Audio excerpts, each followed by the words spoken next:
Hello students, in this video of ours, we are going to learn about the population interaction. Because population, like in any area, you won't find the members of one species only. There are members of different species of the living world.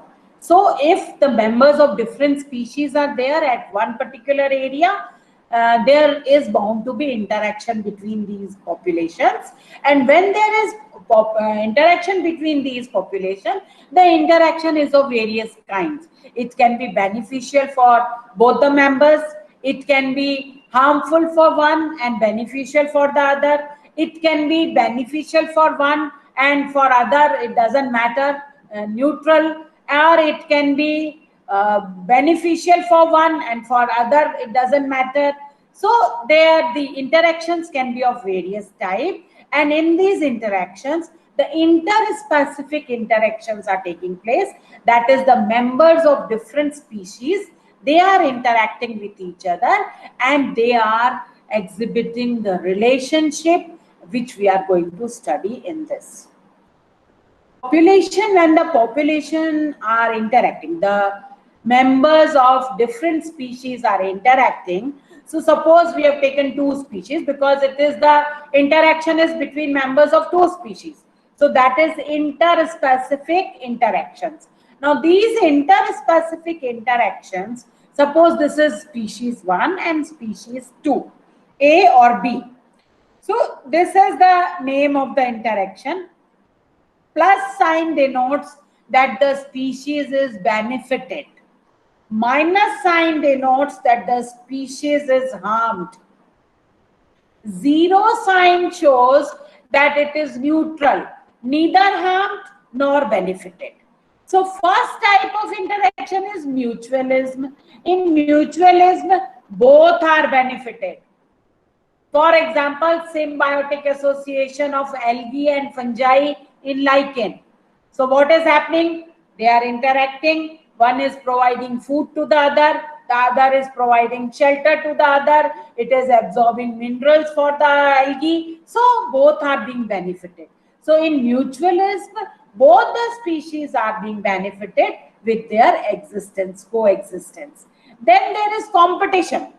Now when there is competition, both are harmed, because in competition they both want the same resource. So the competition is there, and in this competition both are harming each other, and so both are harmed. In predation, now predation is the prey and predator relationship. One is prey and one is predator. The one who is prey is eaten up by the predator, so that is being harmed, that is minus. And the predator is eating the prey, so that is benefited, so that is plus. So one is benefited and one is harmed in predation. Then there is parasitism. Parasitism also, the parasite is the one who is living in the host, inside the host or outside the host, and harming the host. So here the parasite is benefited, because parasite is getting its food, is getting the shelter on the body of the host, living host, and the host is harmed. So parasite is benefited, plus sign, and the host is harmed, minus sign. This is parasitism. Then there is commensalism. In commensalism, one is benefited, and one is, it doesn't matter. Like you must have seen egret and cattle. You must have seen buffaloes, and on buffaloes the birds are there. Egret is sitting there. So wherever the buffalo is going, this egret is sitting on the back of the buffalo, cattle. So what happens? Whenever the buffalo is moving in the grass, the insects, they come out because of the movement of the buffalo. And when they come out, it is easier for the egret to eat those insects. Otherwise, what will happen? If the egret will go and search for the insects, it is not that easy job. So to make its job easy, the egret is riding on the cattle. It will sit on the cattle and will ride the cattle. So what happened? Cattle is moving, and wherever it is moving, Because of its movement, the insects come out and the egret eats those insects. So who is being benefited? One species, that is egret. But the cattle, for cattle, it doesn't matter. Neither benefited nor harmed. So that is commensalism, where one is benefited and the other is neutral. No harm, no benefit. Then there is amensalism, which is opposite of commensalism. Here, one is neutral and the other is harmed. So one is being harmed and for other, it doesn't matter. No harm, no benefit. So these are the 6 different types of interaction between the different species living in one particular area, and they are interacting with each other, and these interactions may result in the benefit for both, may result in the harm for both, or may result benefit for one and harmful for another. So we will take them one by one. It consists of many organisms living together, and these organisms communicate and interact with each other. For example, plants depend on insects for pollination. Okay, so what happened? Plants and insects, they both are interacting with each other. The plants are also benefited because pollination, the insects are helping in the pollination, and insects are also benefited because insects are taking the nectar, they are eating, drinking the nectar from the flower. So plants and insects both are benefited from each other, and this is the mutualism, where the both are benefited from each other. Interspecific interactions are interactions between 2 different species of organisms. They can be either beneficial or harmful to one or both partners. Now, interspecific interactions, first is predation. Now, predation is, it is one prey and one predator. So, it is beneficial to the predator while the prey is harmed. Because if we see, because till now we know that only predation and prey is what? The deer and lion, the best example. So, deer is prey, lion is predator. So, lion is benefited and deer is harmed. But it acts as a means of transfer of energy also. If you see that we are eating plants, we are also eating plants. So, are we predators? Yes, in a way we are predators because we are eating plants. But predator and prey relationship in the environment is very, very essential, because it is controlling the population of the prey. It is giving the ecological balance, and it is helping as a means of transfer of energy to the next higher trophic level. Now, if you remember the ecosystems we have done in 10th standard, ecosystem is what? The producers, the primary consumers, the secondary consumers, tertiary consumers. So, from producers, herbivores are eaten. We don't call them predators. We call them herbivores because they are depending on plants for their food. But what are herbivores doing? Herbivores themselves are food for higher trophic level. So that means they are acting as a means of transfer of energy to the next higher trophic level. So this is necessary for the ecological balance in the environment. So for ecological balance, this predator and prey relationship is very, very essential. Suppose there are no lions, what will happen? The population of deer would increase enormously. And when the population would increase, what would happen? There will be competition in the deer. And in that deer, what will happen? They might get extinct due to that competition. So, for ecological balance, these interactions are very, very important to maintain the balance in the ecosystem. Now, for plants, herbivores are predators because herbivores are eating plant. Cow is eating plant, rabbit is eating plant. They are all herbivores. So, they are predators for the plants because they are eating them. But some plants, they produce secondary metabolites.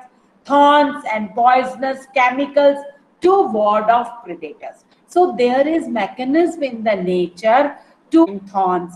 The plants are having poisonous chemicals. Some plants, you must have seen that milk comes out from that leaf. So all these are the mechanisms. These are the poisonous substances to avoid the predators. Because if they are not poisonous, if there are no thorns, then what will happen? The grazing animals will eat them up. So to ward off the predators, these are the mechanisms. These are the secondary metabolites are formed, and these are the mechanisms in the nature to avoid off by these mechanisms. It can be thorns, it can be poisonous chemicals, it can be spines, it can be any sort of mechanism. Because one more important thing in plants is that, like animals, the plants cannot run away, because the deer can run away when the lion comes, but the plant cannot run away. So that's why the plant has got other kind of mechanism. Similarly, in animals, you will find they camouflage. You must have seen us. They camouflage themselves to protect from the predator, because they get matched with the environment, with their surrounding, so that the predator cannot see them. So this is another mechanism in animals, because they camouflage themselves to protect themselves from predators. Some preys are poisonous, distasteful, like there's one butterfly, monarch butterfly. This is highly distasteful because of the special chemical it acquires during its caterpillar stage. When the butterfly is in the caterpillar stage, because butterfly completes its life cycle in different stages: egg, larva, pupa, and butterfly. So when it is at the stage of larva, that is called caterpillar, it feeds on one plant, and that poisonous weed, because of that poisonous weed, this butterfly becomes very distasteful and poisonous. So this is the mechanism to avoid the predator. So in plants, the different types of mechanisms are present to avoid the predation, and in animals, different types of mechanisms are present to avoid the predation. But there are, the predators and these prey are very, very important, because suppose there is any exotic species. Suppose you have bought some species from outside. Exotic means not of that particular area. For example, there was one exotic species, prickly pear cactus. Now, this prickly pear cactus was brought into the Australia from outside. Now, the predator of this plant was not there, because that predator was also in that area from where it was bought. So, in absence of the predator, the population of this cactus grows enormously, and it was very, very difficult to control the population of this cactus. So, what they did, they bought the predator also from there, and that was one moth which used to feed on this cactus. So the moth was also bought from that area, and then the population of this cactus was under control. So to keep the population under control, predators are very, very important. The predators and prey, they coexist, and their numbers are important for the ecological balance, for the balance in the environment. Now, the second type of interaction is competition. Now, competition is the interactive, interspecific interaction which occurs only in a closely related species. Because where will be the competition? Now, where is the competition? Your competition is not with the commerce students. Your competition is with your own class only. The bio students have competition among themselves, because they all are competing for a seat in the medical college. So you all are closely related, though you are one species only. But just to give you the example, that competition is only with the closely related species, where the resources are common, where the food resources and habitat which they are sharing is common. then only there will be competition. Competition for the food, competition for the space, competition for the water. So whatever is the availability of that particular habitat, they are sharing the common resources, and that's why there is competition among themselves. So it occurs only in the closely related species wherein they share the same type of habitat and food resources. Only then the competition will be there. So however, for competition to take place, resources need not be always scarce. It is not necessary that the resources are scarce, then only the competition will take place. Competition can take place even when the resources are plenty. Then also the competition will take place. So it is not necessary that because there is scarcity of water, there will be competition. No, competition is between the closely related species for the same resources. And competition does not necessarily take place between same species. In competition, the fitness of one species is significantly lower in the presence of another species. So here actually the survival of the fittest is there, because what would happen, the one who is fit for the survival would take over the less efficient species. So only the survival of the fittest is the one who will ultimately takes place. Now Gauss competitive exclusion. This is what competitive exclusion it states, that when two closely related species are competing for the same resource, they cannot coexist indefinitely, and the competitively inferior will eliminated eventually. What will happen if two species are competing for the same resource? So what will happen, for long they cannot keep on competing for a longer period of time. What would happen, ultimately the one who is competitively inferior will be eliminated, and the one who is superior, one who is capable to survive in that nature, would take away. So in competition, one will eliminate the other, and that is called competitive exclusion. One will eliminate, exclude the other, and that is called competitive exclusion principle of Gauss. Then some species may develop mechanisms to facilitate their coexistence. Now what is this? Now suppose there is one tree and birds are there. All birds are feeding on the same tree, but they will devise, they will develop, they will evolve, and they will develop some sort of adaptation in their behavior or in their physiology or in their eating habits, so that they all can survive together in that competition. That is called coexistence. For example, there is one tree and the birds are feeding on that tree, not many birds. So competition is there between all these birds for the food which is present on the tree. What will happen? These birds, they will develop mechanisms, different feeding habits. So some birds will feed on the leaves, some will feed on the fruits, some will feed on the seeds. So like that, because of the change in their feeding habits, or because of the change in their territory in the trees, they can coexist. So if they develop, some species, they may develop mechanisms and they can facilitate coexistence. That means they can stay together and in the competition by changes and by adopting to various mechanisms.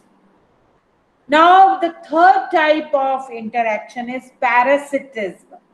In this, one is parasite and one is host. Parasite is benefited because parasite is either living on the host or inside the host.